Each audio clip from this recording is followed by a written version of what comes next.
네, 안녕하세요. 튜토리얼 3번 세션에 와주셔서 매우 감사드립니다. 오늘 발표의 주제는 엑스웹 UX로서의 웹IT 증강현실이고요. 웹이 그동안 어떻게 발전해 왔는지, 그리고 앞으로 어떻게 변하게 될지, 또 증강현실과 어떤 식으로 접목이 될 수 있는지에 대해 알아볼 것입니다. 지금 현재 오후 2시 10분인데요. 사실 점심을 먹고 나서 굉장히 나른하고 졸릴 시간이어서 좀 지루하지 않도록 최대한 유용한 내용을 전달하도록 해보겠습니다. 이제 정식으로 소개를 드리겠습니다. 현재 레시에서 창업 멤버로서 기획 및 개발 업무를 맡고 있는 신준식이라고 합니다. 잘 부탁드립니다. 네, 전 미국의 위스콘신 주립대에서 컴퓨터 사이언스를 전공하였고, 그리고 팀엑스 소프트와 에스코 등에서 웹과 프레임워크 관련 프로젝트들을 주로 담당하였습니다. 또한 모바일 게임 및 웹 서비스 벤처 회사를 몇 년간 운영하면서 다양한 경험과 노하우를 쌓았고요. 오늘 이 자리에서 여러분과 어느 정도 그런 걸 나눌 수 있으면 좋겠습니다. 네, 그럼 저의 하루 일과를 살펴보는 것으로 오늘 세션을 시작할까 합니다. 저는 보통 출근길 지하철에서 핸드폰을 들고 밤새 올라온 뉴스를 보는데요. 경제부터 IT, 스포츠까지 다양한 기사를 읽으면서 최신 소식을 접합니다. 이제 사무실에 도착하면 또 각종 포털을 돌아다니면서 이제 새로 올라오는 웹툰을 보게 되죠. 그러면 또 퇴근 후에 이제 저녁으로 뭘 먹으면 좋을까 행복한 고민에도 빠져보고 각종 블로그나 핫팩을 검색해서 비교해보는 것도 필수입니다. 요즘은 또 하도 광고글이 많다 보니까 유심히 비교해서 열심히 찾아봐야 합니다.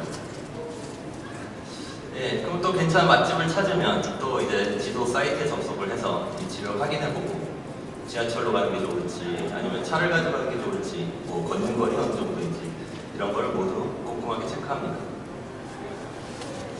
이제 지금 시간 오후 한 2시쯤 되면 사실 이제 또 나른하고 그러면 이제 또 할인 이벤트를 찾아서 또 이제 온라인 쇼핑몰을 뒤적거리기도 하고요. 이제 SNS에 또 친구들이 올라오면 좋아요를 눌러주고. 하지만 이제 다들 그러시겠지만 자세히 읽어보는 경우는 또 별로 없습니다. 커뮤니티 활동에도 이제 또 소홀하면 안 됩니다. 사실 최신 사건 사고를 또 잘 알아야 이제 친구들과 커피 마실 때 이야기에 낄 수도 있고요. 네, 이게 사실 제 하루 일과에 대해서 아주 약간 과장을 더해서 설명을 드렸는데 여기 계신 분들도 아마 저랑 크게 다르지 않을 거라 생각이 좀 듭니다. 왜냐하면 이제 현재 우리나라 20대에서 40대까지의 평균 일일 인터넷 사용 시간은 약 2.6시간에 이르고 있는데요. 또 그 수치는 매년 증가하고 있습니다. 일반인이 사용하는 인터넷의 대부분이 웹인 것을 감안해 볼 때 사실 이미 우리 웹은 저희 삶과 뗄래야 뗄 수 없는 관계라고 할 수 있습니다. 우리가 맛집 검색을 하던 영화표를 예매하던 레포트 자료 조사를 하던 웹을 거치지 않고서는 감이 엄두나지 않는 상황이다 보니 오히려 하루에 2.6시간이라는 수치가 너무 적게 한정된 게 아닌가 하는 생각도 듭니다. 네, 더군다나 이제 웹은 그동안 이제 소비 위주의 사용 패턴에서 벗어나서 실제 업무의 영역, 생산의 영역으로까지 점점 그 영향력을 펼쳐가고 있는데요. 요즘 화두인 이제 클라우드 컴퓨팅과 맞물려서 이제 웬만한 작업은 웹브라우저 안에서 전부 할 수 있게 되었습니다. 워드, 엑셀 등의 이제 문서 작업 툴은 이미 구글 독스나 그런 류로 해서 이제 이미 수년 전에 이제 공개가 되었고요. 다이나믹한 프레젠테이션을 만들 수 있는 웹 서비스는 이미 양손으로 셀 수 없을 정도로 존재합니다. 또 그것뿐만 아니라 이제 전문가의 영역, 또 네이티브의 영역으로 치부되던 프로그램 개발이나 아니면 심지어는 3D 모델링 툴까지도 웹으로 제공이 되고 있습니다. 네, 그렇다면 현재 모습의 웹에 대해 이제 좀 각종 통계를 통해서 알아보겠는데요. 우리가 흔히 웹이라고 불리는 이제 월드와이드 웹은 1989년에 탄생했습니다. 저보다도 사실 나이는 어리지만 이미 전 세계에는 14조 개가 넘는 웹페이지가 존재를 하고 있고요. 43억 명이 넘는 사용자를 갖고 있는 거대한 규모로 성장하였습니다. 이제 전통적인 미디어인 라디오와 TV와 비교를 해볼 때 사용자 수 5천만 명까지 되는 시간을 될 때까지 라디오는 38년, 그리고 TV는 13년이 걸렸습니다. 하지만 인터넷은 고작 4년 만에 5천만 명을 넘었었죠. 확산 속도가 얼마나 빠른지 알 수 있는 대목입니다. 또 대표적인 검색 엔진인 이제 구글 검색에서는 초당 4만 건, 하루에는 35억 건, 1년으로는 2조 건에 해당하는 검색 횟수를 자랑하고 있는데요. 이제 이런 수치를 봤을 때 단순히 뭐 웹의 규모가 크기만 하다 이런 게 아니라 실제로 사람들이 매일같이 얼마나 자주 웹을 사용하고 있는지를 체감할 수 있는 부분입니다.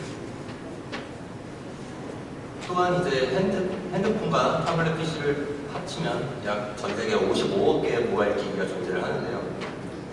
2014년 현재 전체 인터넷 트래픽의 59%는 모바일 기기에서 나오고 있습니다. 이것은 상당히 저희에게 이제 시사하는 바가 큽니다. 데스크탑과 모바일은 이제 기본적으로 UX 관점에서 매우 다르기 때문에 사용자가 사용하는 주요 기기가 바뀌었다는 것은 웹도 웹의 UX도 따라서 많이 바뀌어야 한다는 뜻입니다. 또한 그래프를 보시면 이제 그래프의 기울기가 말해주듯이 이제 한 번 변화의 바람이 불기 시작하면 순식간에 시장의 판도가 바뀌는 것을 볼 수 있습니다. 그만큼 이제 현재 기술 동향을 예의주시하고 앞으로 변화에 준비를 해야 합니다.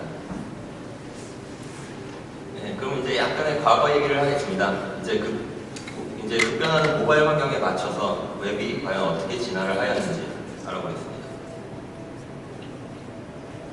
네, 1990년대와 2000년대에 걸쳐서 사실 웹에 접근하려면 주로 이제 데스크탑이나 아니면 이제 노트북을 사용했었습니다.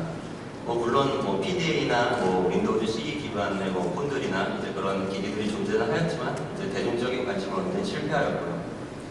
2007년에 이제 아이폰이 선을 보이고 또 곧이어 이제 안드로이드 폰이 보급되면서 이제 모바일 시대가 열리기 시작했습니다. 그리고 이제 3D망 등의 이제 빠른 네트워크가 보급되고 또 와이파이가 널리 보급되면서 모바일 환경을 위한 소량이 간단하게 만들어졌죠. 2010년 이후에는 이제 아이패드와 같은 타블렛 PC들이 대중화되면서 본격적인 모바일 시대가 열렸습니다. 사실 이동 중에서도 항상 몸에 지니고 다니는 모바일 기기이기 때문에 사용자들은 언제든지 웹에 접근하고 싶어 했고 그와 함께 모바일 웹사이트의 필요성이 급격하게 증가했습니다. 하지만 이제 모든 웹사이트가 모바일 환경에 바로 적응하지는 못했습니다. 모바일이 고려되지 않는 웹사이트에 접속하면 지금 화면에 보이듯이 이제 데스크탑 페이지가 보여지죠. 사용자는 깨알 같은 글씨를 읽기 위해서 이제 열심히 양손으로 확대하고 또 스크롤해서 원하는 메뉴를 찾아가는 그런 불편한 행동을 반복할 수밖에 없습니다.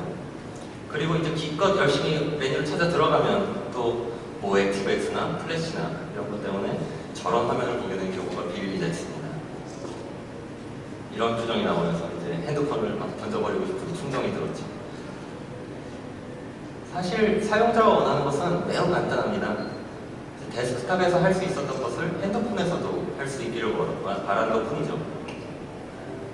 처음에는 사실 핸드폰에서 웹을 경험했을 때 이제 그냥 인터넷 기사를 거기서 모바일에서 볼 수 있는 것만으로도 충분히 만족감을 얻었습니다.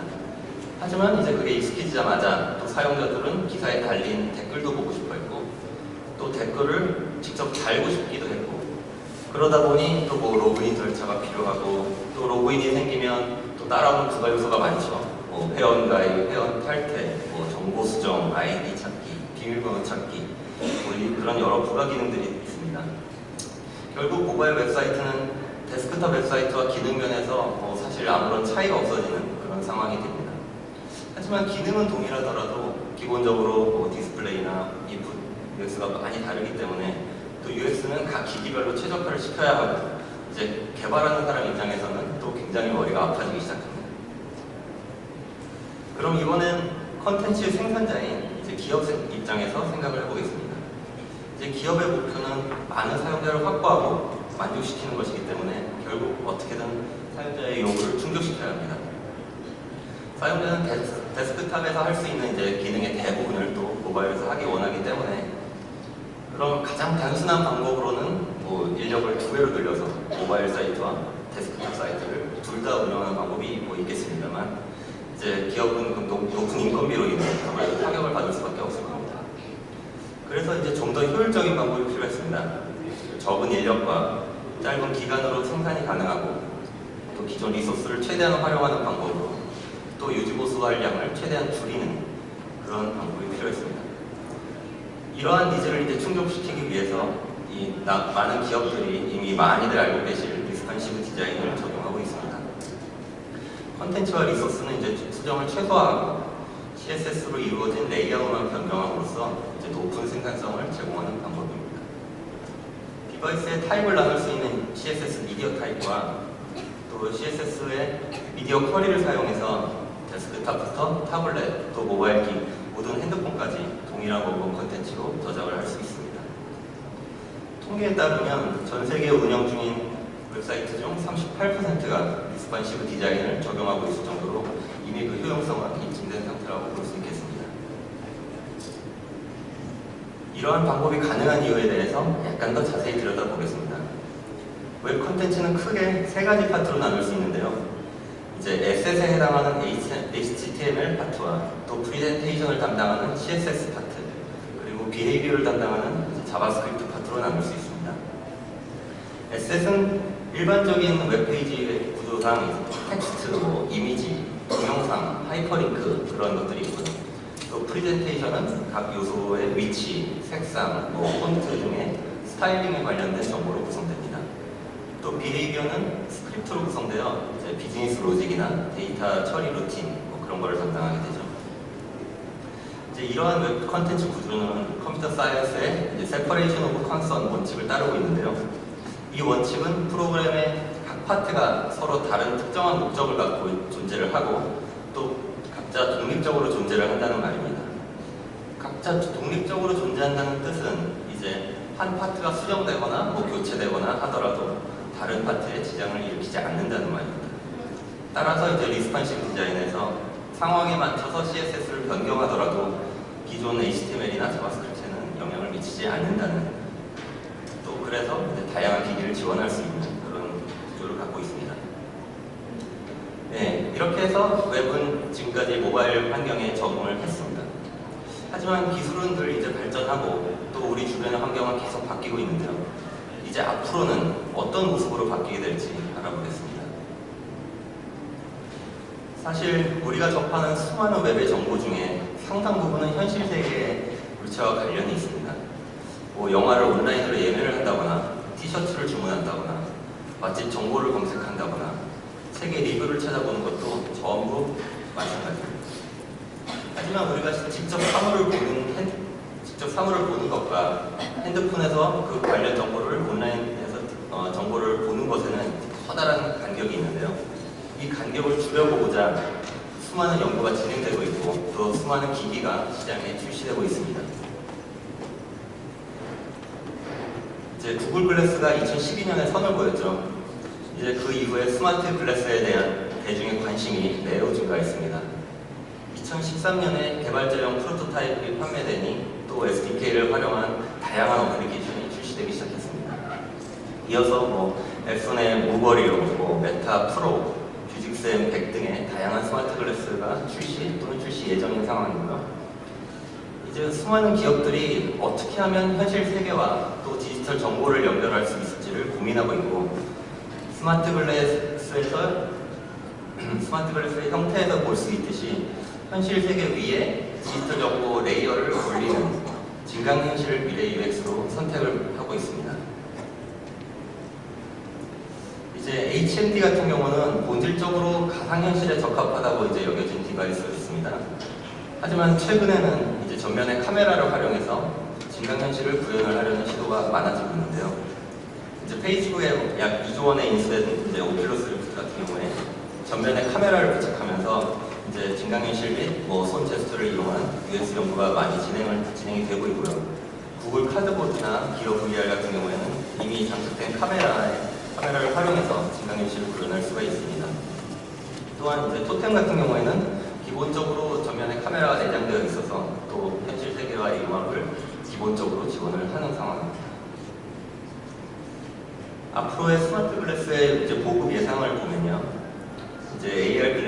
마켓 리포트라는 서베이에 의하면 2023년까지 스마트 글래스 시장은 이제 약 4개의 페이지로 나눠져서 발전을 할 거로 예상이 됩니다만 2020년 이후에는 전 세계적으로 약 10억 대의 스마트 글래스가 판매될 것으로 예측되고 있습니다.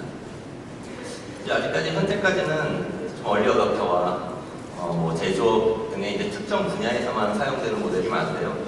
사실 이제 앞으로 각종 기술이 발달하고 뭐 착용에 이제 불편하지 않을 정도로 가벼워지기도 해야겠고 또 사회에 통용될 수 있는 디자인도 필요하고요. 또 소비자 가격도 하락을 해야지만 앞으로 더 대중한테 보급이 될 거라고 생각이 듭니다.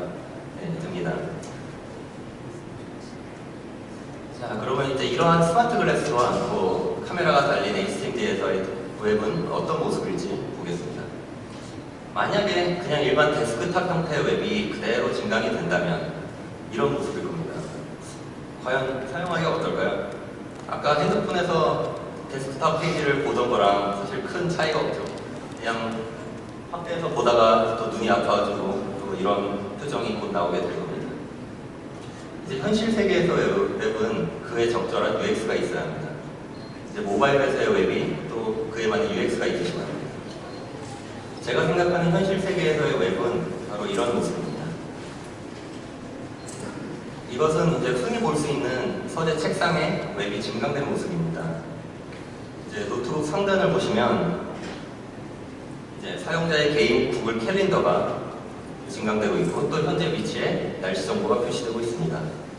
일반 구글 캘린더와 동일하게 뭐 자유롭게 수정이 가능하고 뭐 원하는 일정만 정렬해서 본다든지 하는 기존 웹에 있는 그 캘린더 기능이 모두 구현이 가능합니다.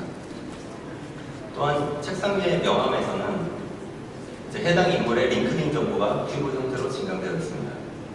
일반 명함에 이제 다 실 수 없는 정보를 큐브의 각 면에 배치해서 큐브를 돌려가면서 링크드인 프로필이나 아니면 그 사람의 공개되는 인맥 네트워크나 또 이제 버튼 클릭만으로 그 사람에게 전화를 걸거나 이메일을 보낼 수 있습니다. 책에 관련해서는 또 아마존의 방대한 정보가 증강될 수 있습니다. 이 책의 뭐 별점이라든지 요약본, 뭐 사람들의 리뷰 등에 쉽게 접근할 수 있고 또 장르와 시리즈 등의 관련 정보를 추가로 제공해서 사용자가 이와 비슷한 책을 쉽게 추천받을 수 있도록 도와줍니다.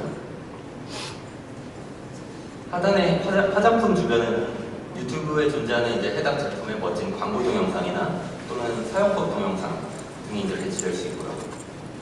또 우측에는 이 제품이 할인 판매되고 있는 온라인 쇼핑몰을 증강시켜서 보여줍니다. 사용자는 바이 나우 버튼을 누름으로써 바로 해당 쇼핑몰의 구매로 연결될 수 있습니다. 지금까지 설명한 이런 모든 요소는 사실 이미 웹에 모두 존재하는 것들입니다. 하지만 이러한 정보들이 현실 세계에 최적화된 UX로 보여지고 기존의 데스크탑에서 가능했던 기능을 사용자의 현재 상황과 그리고 주변 사물에 맞춰서 더 직관적이고 편리하게 제공할 수 있는 것에 큰 의미가 있습니다. 그런데 아마 지금쯤 이제 떠오르는 질문이 있으실 겁니다. 그럼 증강현실용 웹 컨텐츠를 또 처음부터 새로 다 만들어야 하는 걸까요? 물론 아니죠. 이제 웹 컨텐츠 구조에 기반한 웹아이시드 증강현실은 리스판시브 디자인을 적용할 수가 있습니다. 그 얘기는 어떤 얘기냐 하면 아까 이제 모바일 기기를 지원하기 위해서 리스판시브 디자인이 적용이 되었던 것을 살펴봤었는데요. 증강현실 컨텐츠를 웹아이즈해서 즉 웹 컨텐츠 구조에 맞게 제작을 한다면 증강현실 또한 리스판시브 디자인을 적용해서 효과를 볼 수 있습니다.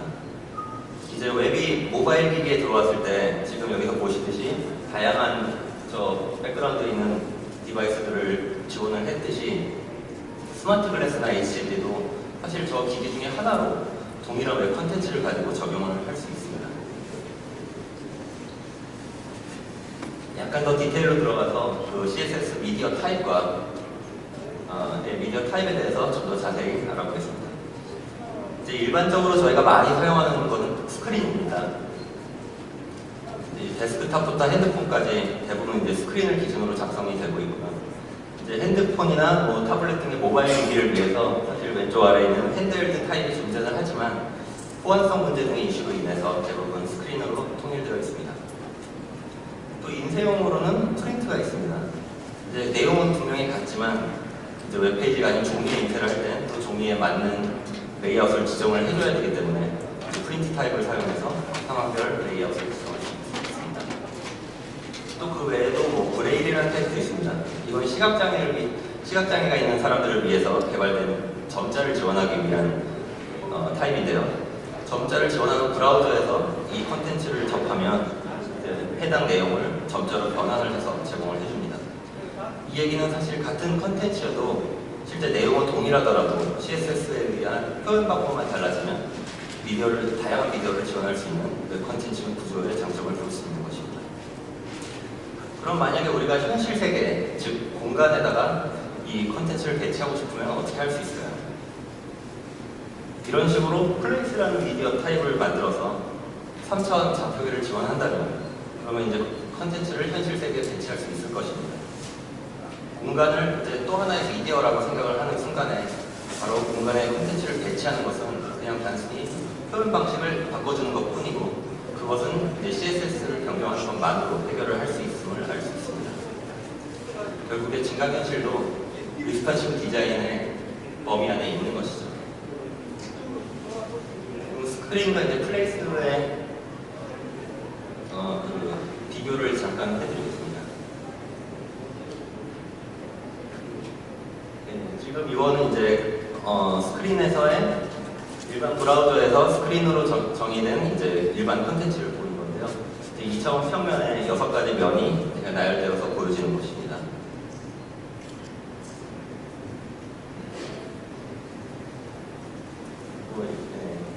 지금 똑같은 콘텐츠를 플레이스 미디어 타입을 적용을 해서 이제 웹바이스드 된 증강현실 웹브라우저에서 봤을 경우에는 이렇게 공간에 증강되어서 보여집니다.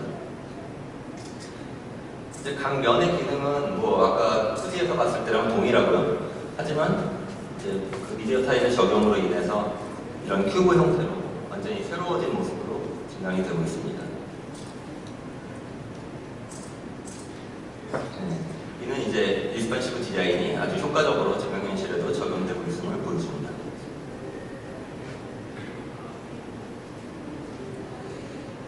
네, 그러면 이제 웹바이스드 증강현실의 구조에 대해서, 컨텐츠 구조에 대해서 설명을 드리겠습니다. 근데 아까 보셨던 거랑 사실 동일하겠지만 실제로 웹의 컨텐츠 구조와 아주 정확히 동일합니다. 이 말은 즉 이제 증강현실 컨텐츠를 웹화하기 위해서 뭐 별도의 데이터 구조라든지 아니면 별도의 라이브러리가 필요한 것이 아니고요. 그냥 이 웹의 일반 웹사이트 만들듯이 HTML과 CSS와 자바스크립트만으로 구현이 가능한 것입니다.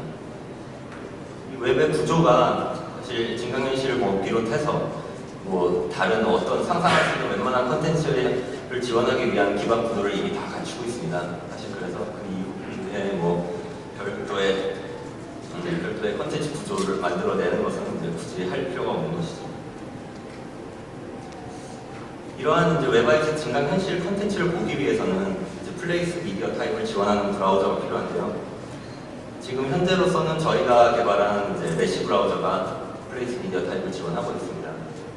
지금 이것은 이제 무료로 그 애플 앱스토어와 구글 플레이 스토어에서 다운이 가능하고요. 현재 지금 iOS의 최신 버전은 아직 조금 심사 대기 중이라서 시간이 며칠 정도 더 걸릴 것으로 예상되고 있습니다. 이제 간단히 그 증강현실 컨텐츠를 가지고 데모 컨텐츠를 동영상과 이제 라이브 데모로 보여드리겠습니다.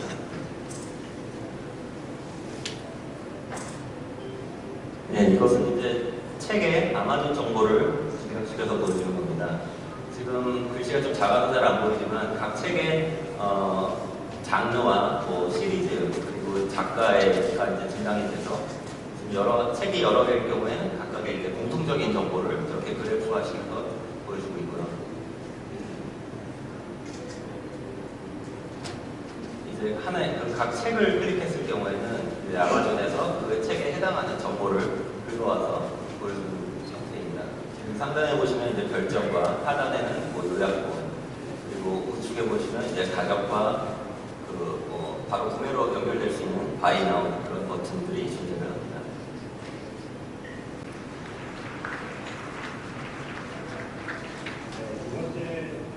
그리고 이거 같은 같은 경우에는 이제 IoT 데모로서 이제 필립스 휴, 이게 IoT 라이벌로 유명한 그 전구인데요. 그 필립스 휴 같은 경우에는 그 REST API로 저희가 제어를 할 수 있게 되어 있습니다. 그래서 사실 지금 같은 뭐 자바스크립트 기반의, 그러니까 웹 컨텐츠 구조 기반의 컨텐츠 입장에서는 뭐 에이저스 콜 몇 개 날리면 바로 저렇게 제어가 가능한 컨텐츠를 만들어낼 수 있습니다. 실제로 이 데모를 만드는데 하루 정도가 소요됐었습니다.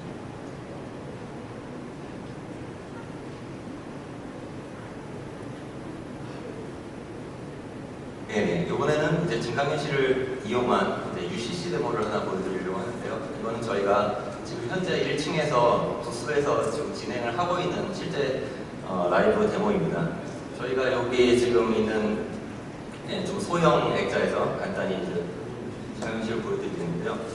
기본적인 컨셉을 설명하자면 이제 누구나 컨텐츠를 저기다 올릴 수 있고, 그리고 다른 사용자들도 그 올라간 컨텐츠를 볼 수 있는 일종의 증강현실 세계의 게시판이라고 보시면 되겠습니다. 근데 또 단순히 뭐 글씨를 쓰거나 아니면 자기 사진첩에 있는 사진뿐만 아니고 이미 웹에 존재하는 블로그와 또 뭐 유튜브 동영상 등을 바로바로 증강할 수 있도록 만들어져 있습니다. 이제 실제 작동 모습을 보시겠습니다.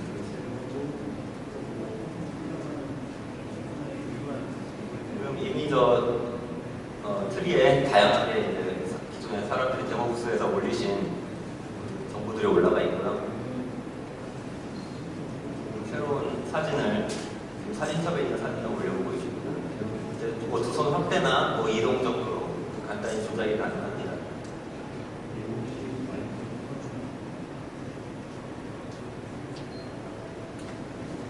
지금 여기서 이 사진을 올리는 순간 이제 저희 1층에 있는 데모 부스에서 바로 저 사진이 올라가는 것을 확인할 수가 있습니다.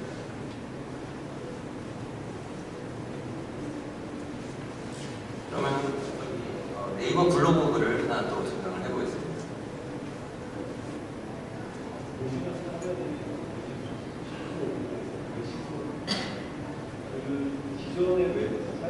네, 하단에 있는 그 레시시라는 버튼을 누르면 그 네이버 블로그에서 지금 원하는 이제 오픈 그래프를 사용해서 그 메타데이터를 사용해서 이거에 바로 이렇게 증강을 하는 형태입니다. 기본적으로 오픈 그래프를 지원하는 뭐 네이버뿐만 아니고 워드프레스라든지 이제 그런 유명한 것들은 기본적으로 다 지원을 하고 있고요. 그거 아니더라도 뭐 어느 정도의 약간의 커스터마이징을 하면 보통 페이스북에서 이제 기사를 끌어올 때 다 이제 어떻게든 정리를 해서 보여주듯이 저희도 지금 그런 식으로 작동을 하고 있습니다. 이제 한번 유튜브에서 동영상도 올려보겠습니다.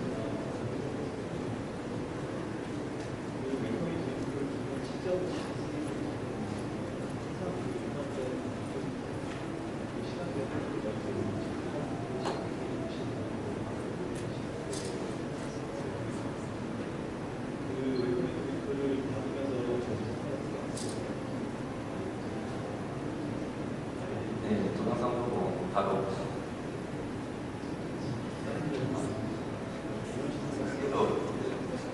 장비 찾아요.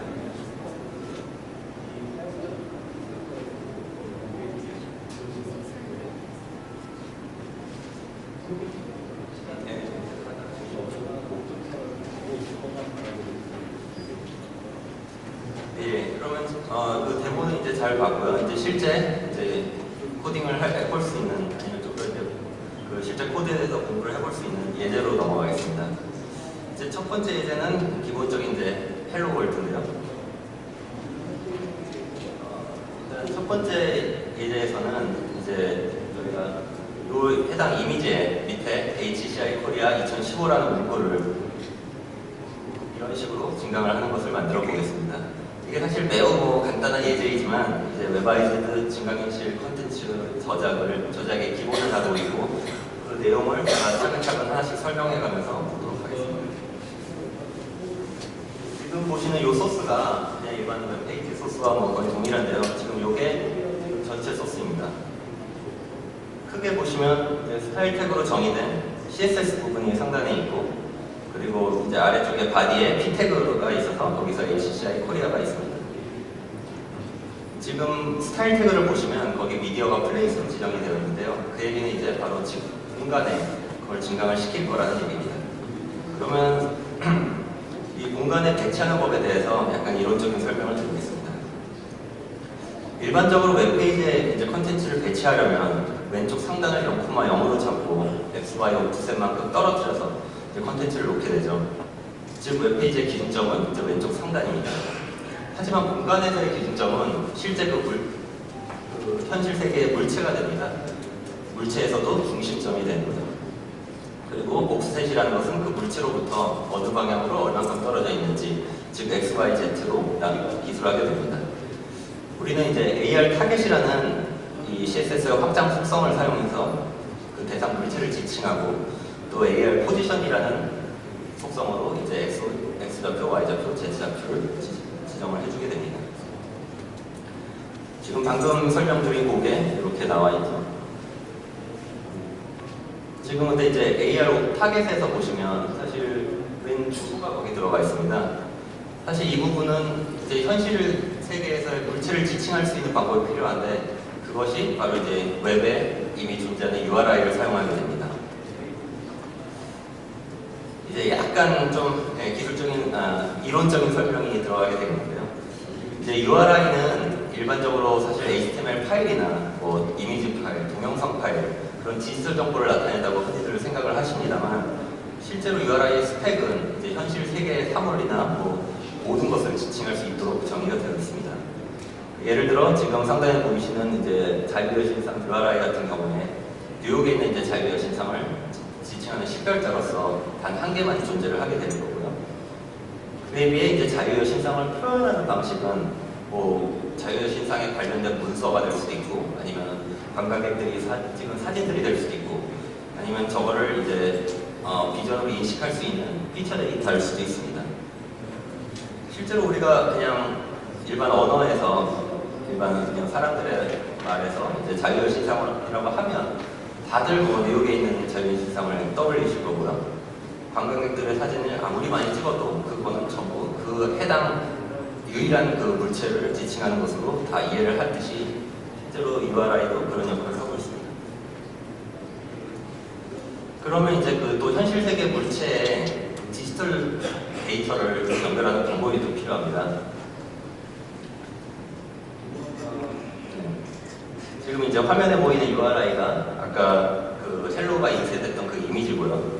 그 이미지를 트래킹하기 위해서는 이제 그 이미지의 피처를 뽑아낸 NFT 데이터가 필요합니다. 저 우측에 보이는 데이터입니다. 그러면 그 두 가지를 연결해 줄 수 있는 부분이 필요한데, 그런 부분이 이제 제이슨 형식의 디스크립션으로 정의가 됩니다. 각 디스크립션에는 이제 여러 개의 디스크립터가 붙을 수가 있습니다. 이 각 디스크립터에서는 현재는 이제 뷰포리아의 타겟 매니저에서 받아온 타겟 정보를 입력을 하게 되어 있고요. 저희는 이제 뭐 여러 가지 이유로 인해서 현재는 퀄컴의 뷰포리아를 사용하고 있는데, 뭐 사실 그거 말고도 뭐 다른 엔진도 충분히 적용이 가능합니다. 그럼 다시 이제 원래 소스로 돌아와서 간단히 정리를 해보면, 이제 지금 P택으로 정의된 HCI 코리아 2015가 저 ID 값이 헬로우로 동일한 것을 보실 수 있습니다. 저게 AR 포지션으로 마이너스 7, 마이너스 70,0 위치에 배치가 되겠습니다. 그리고 뭐 나머지 CSS는 이제 조금 더 그냥 깔끔한 결과를 위해서 뭐 폰트와 색상과 마진, 패딩 등을 이제 설정을 하였고요. 그럼 이제 결과물을 실제로 한번 보시겠습니다.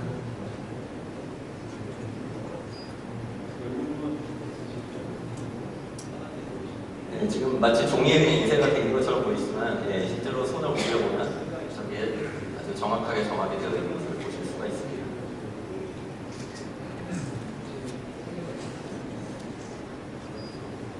네, 그럼 이제 두 번째 예제로 넘어가 보겠습니다. 두 번째부터는 이제 이론 설명을 좀 줄이고 실제로 코딩하는 것을 같이 보면서 이제 설명을 하도록 하겠습니다.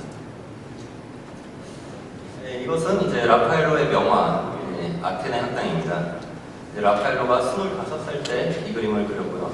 크기 80m짜리 바티칸을 벽화로서 이제 바티칸을 방문하면 꼭 봐야 하는 그런 그림이죠.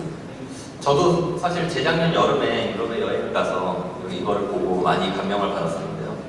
근데 이제 이런 영화를 볼 때마다 느낀 아쉬운 점은 이제 가이드가 없이는 한 10%도 채 이해를 하지 못한다는 거였습니다. 그리고 또 오디오 가이드를 들어도 저기는 이제 54명의 등장인물 중에 누구에 대해서 얘기를 하는 건지 사실 찾기가 좀 어렵고요. 그래서 이런 경우야말로 이제 증강현실이 큰 역할을 할 수 있는 부분이라고 생각을 합니다. 이제 간단한 예제를 통해서 사용자한테 도움을 줄 수 있는 컨텐츠를 한번 만들어 보겠습니다.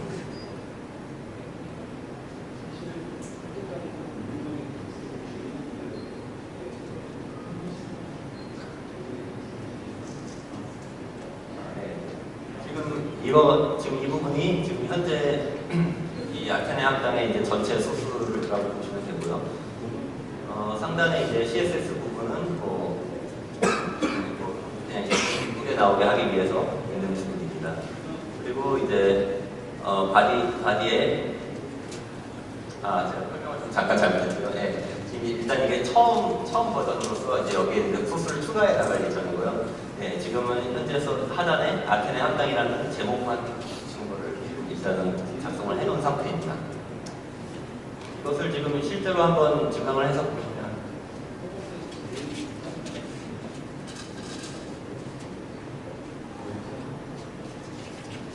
네, 아테네 함장이라는 글씨가 이제 저 그림 저 중앙에 배치가 되어 있는 것을 볼 수 있는데요. 지금 AR 포지션을 지정하지 않았기 때문에 당연히 즉 이제 중심에 배치가 되고 있습니다. 이제 저 제목을 이제 왼쪽 상단으로 올리겠습니다.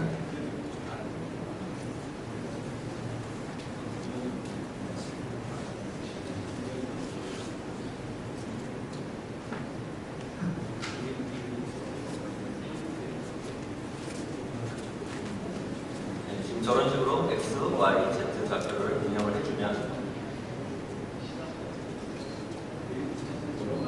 네트워크 상황상 지금 서버에도 업로드하는 부분이 지금 사실 약간 시간이 걸리는 것 같아요.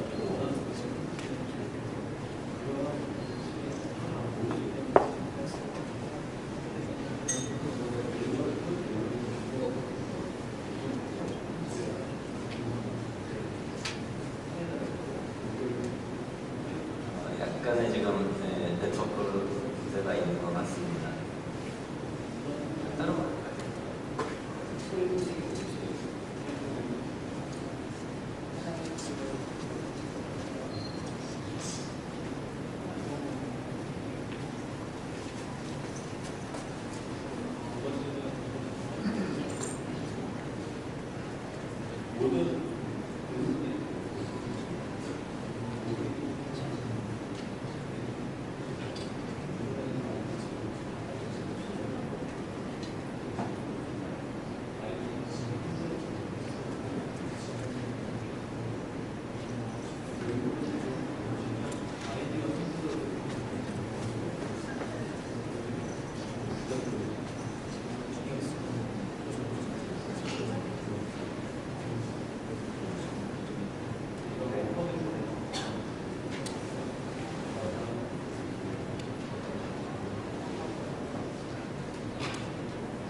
약간 네트워크가 좀 문제가 생겨서 지금 약간 건너뛰고 동영상을 증강하는 부터 먼저 보여드리도록 하겠습니다.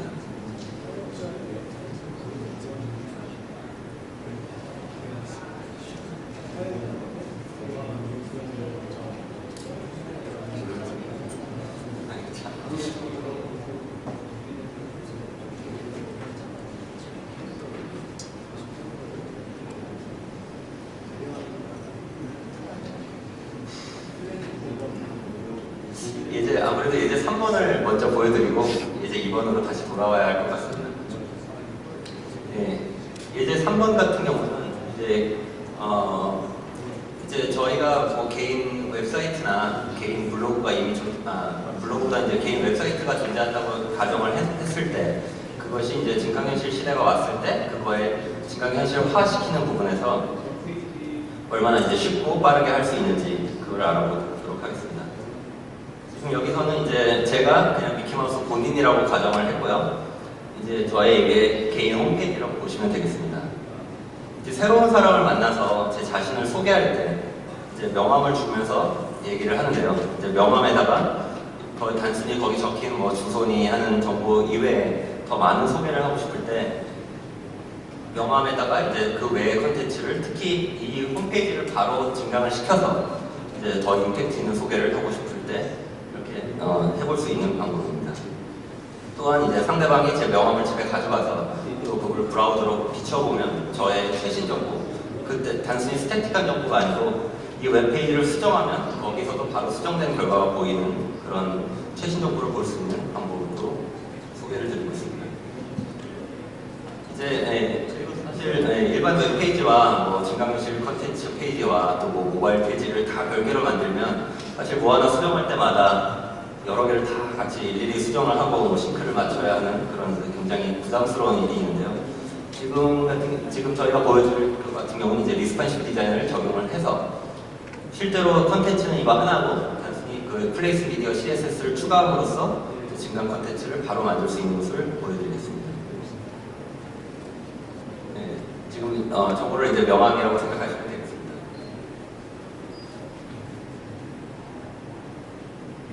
네, 지금 요게 실제 브라우저에서 일반 지금 크롬이죠? 네, 크롬에서 본 실제 저 HTML index.html 파일이고요. 이것을 저희가 플레이스 미디어를 적용을 해서 증강현실로 보이면 이런 팜플렛 형태의 모습으로 증강을 시켰습니다. 실제로 지금 정확히 컨텐츠 면에서는 뭐 정확히 동일한 페이지입니다. 뭐 재가공을 하거나 이런 게 전혀 없고요. 지금 CSS만 수정을 해서 지금 저렇게 약간의 3D 팜플렛 효과를 내서 증강을 하는 상태입니다.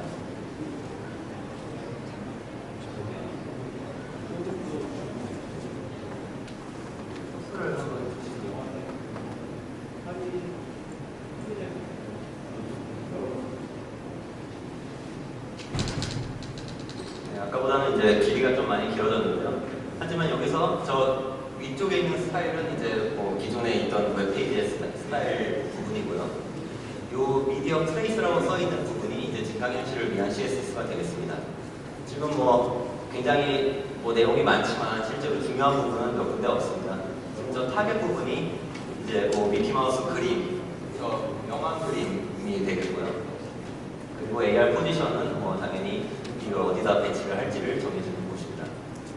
그리고 저기 바디 밑에 이제 내비게이션을 이제 하이드 시켰는데요. 저런 부분 같은 경우는 증강현실 지금 이제 상단의 메뉴바를 저 상단에 있는 메뉴바를 증강에서는 굳이 보여줄 필요가 없겠다라는 그런 판단을 하고 그런 부분은 이제 히든을 시켰습니다.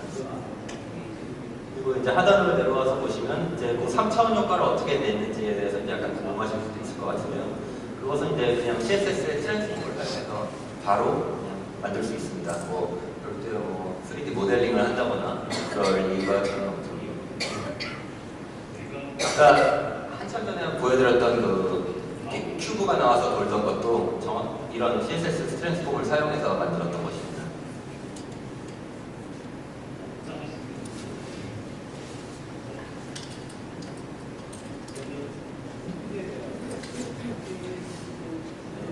다시 이제 두 번째 예제로 다시 돌아가 보겠습니다. 이번에는 좀 잘 되었으면 하고요.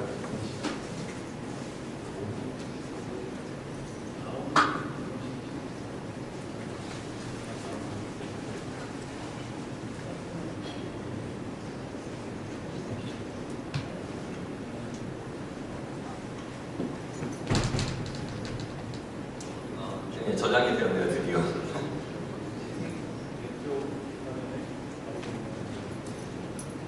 이것을 이제 아테네 합당이 이제 가운데가 아니고 상단으로 이동을 합니다.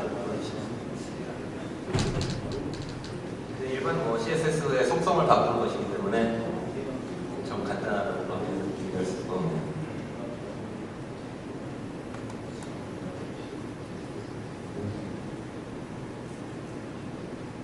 그 다음에 이제 유튜브에서 이제 그 아테네 학당에 관련된 뭐 동영상을 하나 증강을 시켜보겠습니다. 이거는 이제 콜롬비아대에서 만든 해설을 해주는 이제 동영상인데요.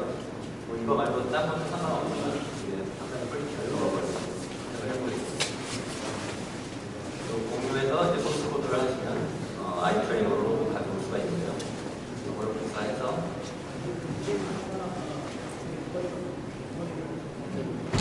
제목 밑에 이제 넣어보겠습니다. 저희가 나중에 참고할 수 있도록 아이디 값을 넣어주고요. 그리고 이제 크기가 너무 커서 약간 줄이도록 하겠습니다.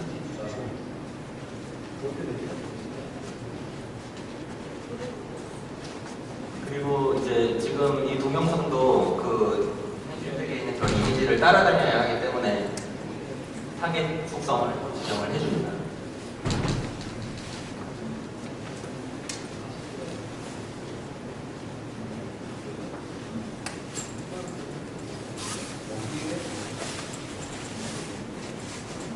네, 보시면 이제 바로 유튜브 영상이 증강이 된 걸 보실 수가 있죠.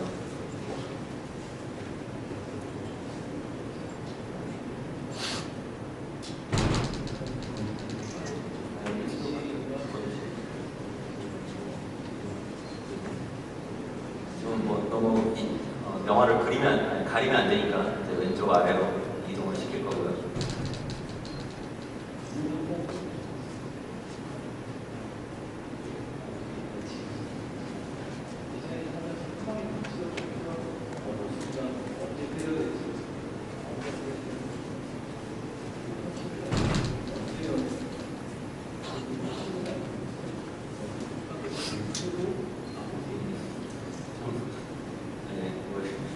너무 덜 오겠는데.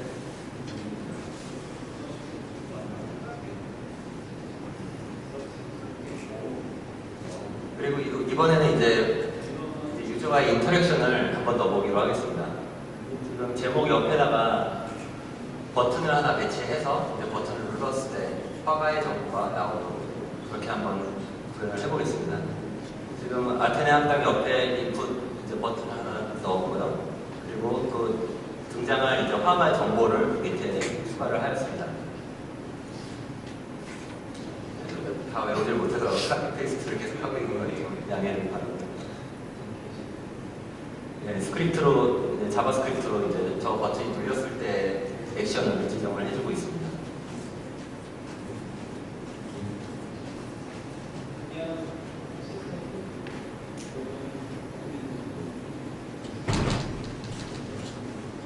기본적으로 토글 버튼을 증강을 할 거고요. 그래서 화가 보기 버튼을 누르면 이제 화가 정보가 나타나고 다시 그 버튼을 누르면 다시 그 정보가 없어지는 형태가 되겠습니다.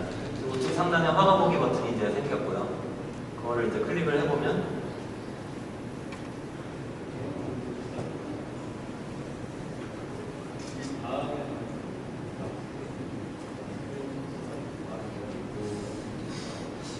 대보신이 또 강림을 하신 것 같습니다만.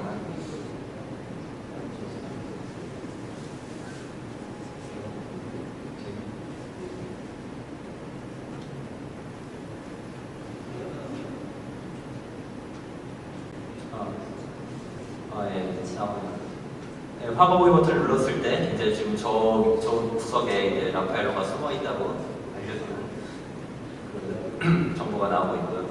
지금 이런 식으로 이제 증강현실은 이제 특정 현재 컨텍스트에서 특정 위치를 지정을 해서 정보를 보여줄 수 있기 때문에 상당히 사람들에게 도움이 되는 정보를 제공할 수 있습니다. 그리고 그 정보를 굉장히 간단하게 몇 줄만으로 만들어낼 수가 있는 거죠.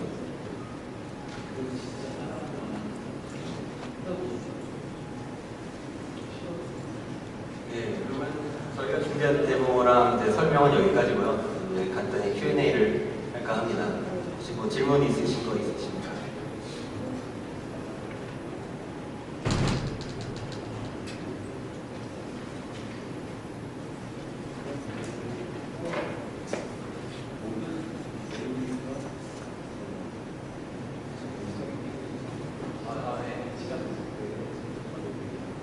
간단한 질문이 드리는데 부가적인 정보를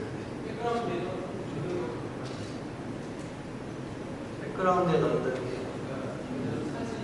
게 사진의 내용이 들어가는 부가적인 정보를 배경으로 게시하는 것도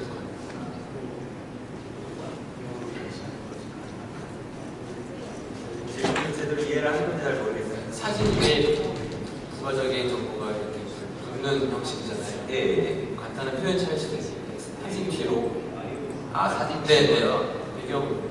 사실 현실 지금 저희가 그 위에 진강을 시키는 것이기 때문에 그 오클루전이나 이런 거를 지원을 하고 있지까지는 않습니다. 현재로서. 그 부분은 트래킹 엔진이나 이런 거에 따라서 또 앞으로 바뀔 수 있을 부분이기도 한데요. 저희 같은 경우에 또 지금 여기서 보여드리지는 않았습니다만 이제 오픈CV나 이런 걸 사용해서 그 덱스 카메라를 사용해서 하는 것도 지금 개발을 했었고요. 지금 오늘은 이제 웹아이디어랑은 별 관련이 없어서 여기 보여드리지는 않았습니다만 그런 식으로 아마 트래킹 엔진이랑 그런 거에 연관돼서 가능성은 있을 거라고 생각을 합니다. 또 다른 질문 있으십니까?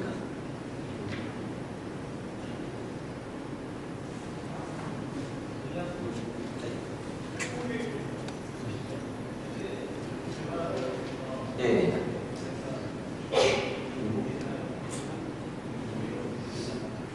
SDK나 이런 걸 말씀하시는 건가요? 네, 그 지금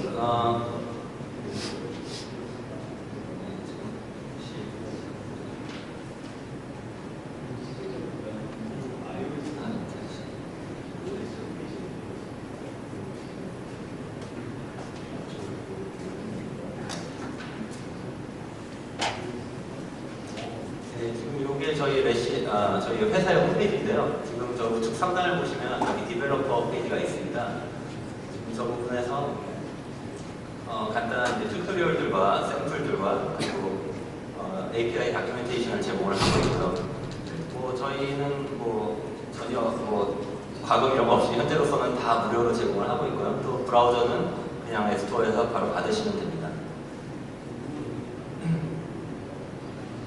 지금은 이제 영어로 작성이 되어 있긴 한데 제가 한 1, 2주 내로 아마 한글화를 할 계획이어서 금방 보실 수 있을 것 같고요. 지금 시간이 조금 남으니 이런 영상을 저희가 이거 예전에 이제 기술 데모로 만들었던 영상들인데요. 퀄리티가 낮더라도 이제 기술 데모라고 생각을 하시고 봐주시면 좋겠습니다. 이거 같은 경우는 이제 그 주기율표 자바스크립트 라이브러리가 있습니다. 그 인터넷에 공개되어 있는 게 있는데요. 그거를 이제 바로 올려서 재활용해서 사용하는 데모입니다.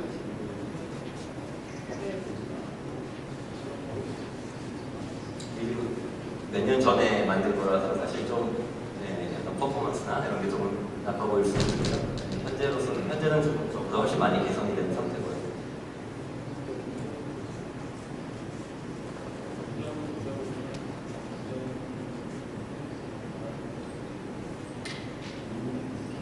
이거 같은 경우도 이제 웹에 있는 자바스크립트 라이브러리를 활용해서 저렇게 커피 그림이 나오면 이제 카페인의 진짜 구조가 나오고 또 니코틴이 인식이 되면 이제 니코틴 구조가 나오는 그런 데모라고 보시면 되겠습니다.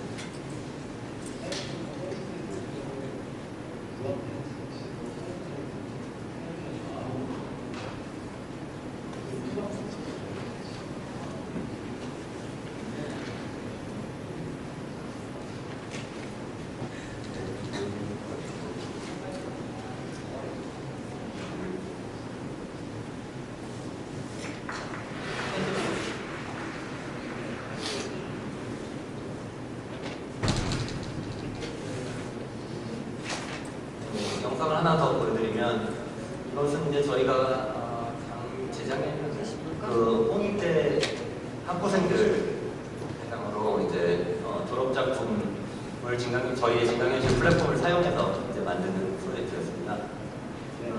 요거는 이제 엽서에 진강을 시켜서 이제 그 사람의 여행 정보를 진강시켜 볼 수 있는 그런 데모이고요.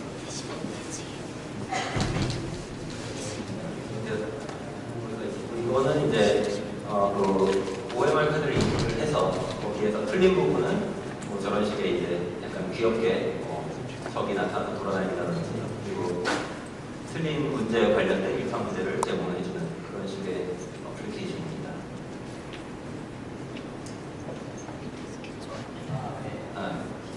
이거는 홍익대 사실 그 디자이너분들이었기 때문에 사실 HTML을 사실 아예 모르시는 분들이 대부분이었고요. 그래서 3개월 동안은 기본적인 HTML과 CSS와 자바스크립트를 좀 가르쳤고 그 이후에 실제 개발은 3개월이 추가로 걸렸습니다.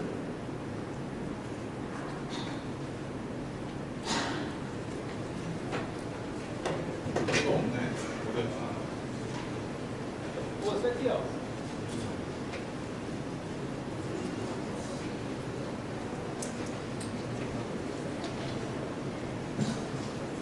현재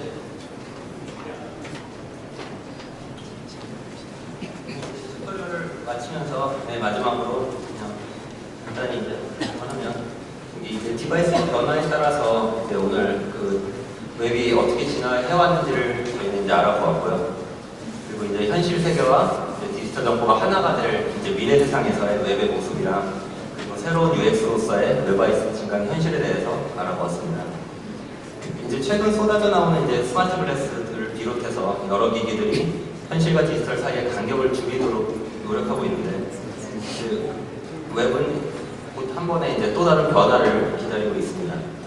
이제 그러한 새로운 환경에서 이제 웹의 UX를 이제 고민하고 어떤 UX가 가장 적절할지 그리고 그걸 고민을 해야 되는데 그게 제 생각에는 지금 오늘 제가 말씀드린 웹아이스 증강 현실이 아닐까 생각됩니다.